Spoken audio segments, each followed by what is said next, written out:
Praise God, जय मसीह की। आज का जो भक्तिपूर्ण संदेश है उसका शीर्षक है मसीह की ओर ताकते रहे। आइए कुछ वचनों को पढ़ते हैं। मत्ती का अध्याय 14 वचन 24 से 31 में से हम कुछ वचनों को पढ़ेंगे। वचन 24 में लिखा है, उस समय नाव झील के बीच लहरों से डगमगा रही थी क्योंकि हवा सामने की थी, और यीशु रात के चौथे पहर झील पर चलते हुए उनके पास आया। वचन 28 में लिखा है, पतरस ने उसको उत्तर दिया, हे प्रभु, यदि तू ही है तो मुझे अपने पास पानी पर चलकर आने की आज्ञा दे। और 29 लिखा है, उसने कहा आ। तब पतरस नाव पर से उतरकर यीशु के पास जाने को पानी पर चलने लगा।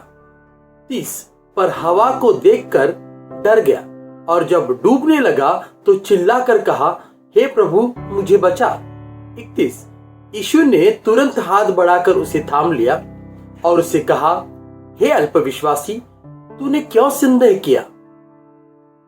दोस्तों, पतरस यीशु के पास पानी के ऊपर चलते हुए जा रहा था, पर उसने तूफान को देखा और वो डर से डूबने लगा। तब प्रभु यीशु ने उसे अपना हाथ आगे कर थाम लिया। जब तक उसका ध्यान प्रभु यीशु पर था वो डूबा नहीं, पर जैसे ही उसका ध्यान यीशु से हट गया वो डूबने लगा। दोस्तों, शक एक ऐसी चीज है जिसमें जो घटना नहीं घटी है वो घटी है ऐसा आभास होता है। इसलिए शक कभी नहीं करना चाहिए, और ये शक अगर परमेश्वर से संबंधित हो तो वो हमें परमेश्वर से दूर ले जा सकता है।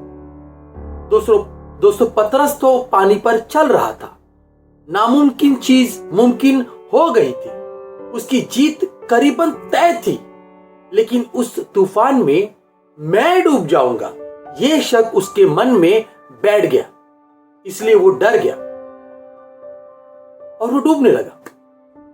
दोस्तों, इंसान का ध्यान जब परमेश्वर से हटकर अपनी मुसीबतों पर लग जाता है तब वो इसी तरह अपने मुसीबतों में डूबने लगता है। दोस्तों, ये तूफानी हवा और लहरें एक इंसान के जीवन में मुसीबतों की तरह है। ये इंसान के जीवन का एक अविभाज्य भाग है जो उसके साथ हमेशा जुड़ा रहता है, एक सवाल की तरह, और उसका जवाब सिर्फ प्रभु यीशु मसीह है। इसलिए इब्रानियों की पत्री अध्याय 12 वचन 2 में कहा गया है कि विश्वास के कर्ता और सिद्ध करने वाले यीशु की ओर ताकते रहो। क्यों पता है? क्योंकि उसने उस आनंद के लिए जो उसके आगे धरा था लज्जा की कुछ चिंता ना करके क्रूस का दुख सहा।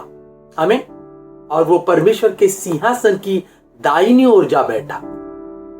आज ऐसी बहुत सारी बातें हैं जो इस तूफानी हवा और लहरों के समान हमारा ध्यान प्रभु यीशु मसीह से भटका सकती है। ऐसे में हमारा ध्यान सिर्फ प्रभु यीशु पर होना चाहिए, क्योंकि वो हमें डराने वाले तूफान को शांत करता है। और जिन लहरों ने हमें परेशान किया है वे उनके पैरों के नीचे है। ये उनकी ताकत है, ये उनका सामर्थ है जिसमें हमारी जीत है। आमीन। आइए प्रार्थना करते हैं। धन्यवाद पिता परमेश्वर, धन्यवाद कि तू सदा हमारे साथ है परमेश्वर। पिता, तुम पर हमारा ध्यान केंद्रित हो परमेश्वर, इसलिए तेरी कृपा हम पर बनाए रख पिता। आज के दिन को तू अनुग्रह से भर दे परमेश्वर। प्रभु यीशु मसीह के पवित्र नाम से मांगते हैं, आमीन। Thank you. God bless you all.